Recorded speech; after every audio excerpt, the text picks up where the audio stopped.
just like to ask you how you feel about President-elect Barack Obama. Well, I'm, like most people in this country, very excited about what his election represents. The change message was one that obviously the majority of people in this country identified with. But the fact that we have so many problems that I've seen as a member of Congress develop under the last 8 years of George Bush, that we have to have someone like Barack Obama to deal with him. Unfortunately, George Bush has left us broke. So many of the problems we could fix with resources, we will have to now look to alternative routes. As you know, the president will be stressing volunteering, working with community-based organizations, in addition to the government helping. So all in all, I'm very excited. I didn't think in my lifetime that I'd see an African-American president. But, you know, his message of change obviously was one that a lot of people identified with, and we now will be celebrating on the 20th of January his elevation to the presidency. Okay, now you talked about change. You know that we are doing a little trip, road to the inauguration. We stopped in Alabama, in Selma and Montgomery, Birmingham. We went to the Edmund Pettus Bridge and different sites like that. Coming here, how do you feel the past has transformed the United States as a whole, to come to this point? Well, so much of what I experienced as a Tougaloo student. I worked in voter registration campaigns. I met Martin Luther King while I was a student at Tougaloo. I was one of those 2 students selected to actually go to his funeral to represent Tougaloo. So I've seen the full breadth of the civil rights struggle, the marches, the lynchings, the bombings associated with where we are today. And had it not been for the commitment of the Martin Luther King Jr.'s, the Henry Kirkses of the world, Fannie Lou Hamer's, Medgar Evers, the day that Barack Obama and all of us will celebrate his elevation to the presidency would not be.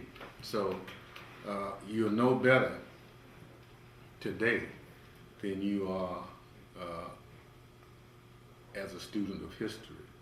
So all of us move on the backs of what people did before us. And Barack Obama is no different. So you feel that Barack will be able to carry out what Martin Luther King Jr. tried to finish?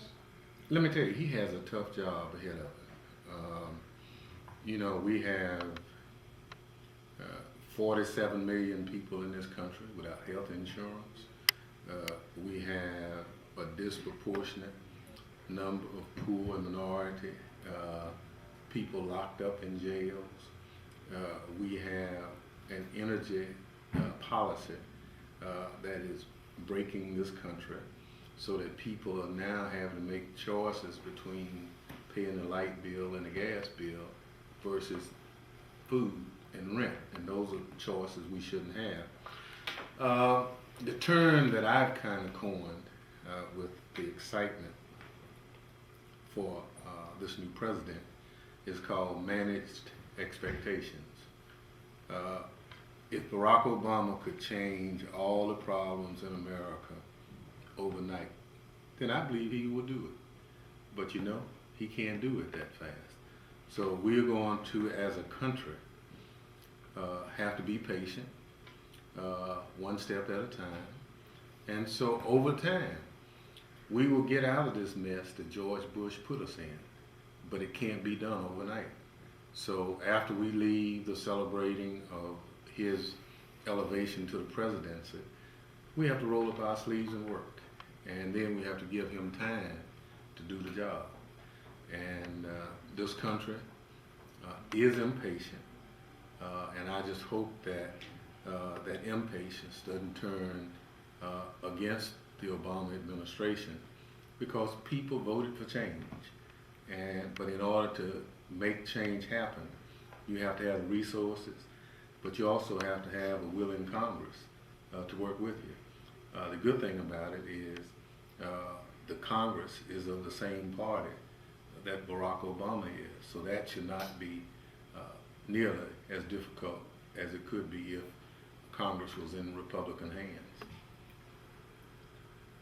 Now, how do you feel about students from your alma mater making this trip to the inauguration and along the way learning more about civil rights? You know, Tougaloo is very special. I came from Bolton, Mississippi.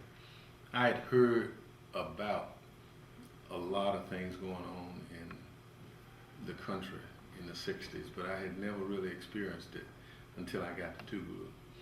Tougaloo was absolutely an eye-opener for me and a lot of other students like me, because for the most part, our parents sheltered us from so much of the bad that was going on. And so it was that Tougaloo experience. I had a professor in sociology, Dr. Ernest Berinsky, who used to, every Wednesday night, we'd have a social science forum. And so Rap Brown, Stokely Carmichael, Fannie Lou Hamer, Martin Luther King Jr., Sammy Davis Jr. came right to Tougaloo campus and spoke to us as students. Little did we know that the only reason they could come was during the 60s, no other college campus welcomed individuals like that because they were called communists, radicals, subversives. But it was that experience, that exposure that I got from Tougaloo that I cherish today. But I think what you will garner from the trip that you've made from Tougaloo to Washington, visiting the various sites, should prepare you for life after Tougaloo and give you a perspective that you can be comfortable with. So I think you're fortunate to have the opportunity. But given how aggressive you all pursued this interview, I think you're going to do just fine. Now, a building is being named in your honor at Tougaloo, an academic center. How do you feel about that? Well, I'm humbled. I didn't ask for it. My wife and I love Tougaloo. There's a special thing for students who go to Tougaloo. I have a nephew there now. I have one who just graduated. And it's almost like when you go there, you want to go home.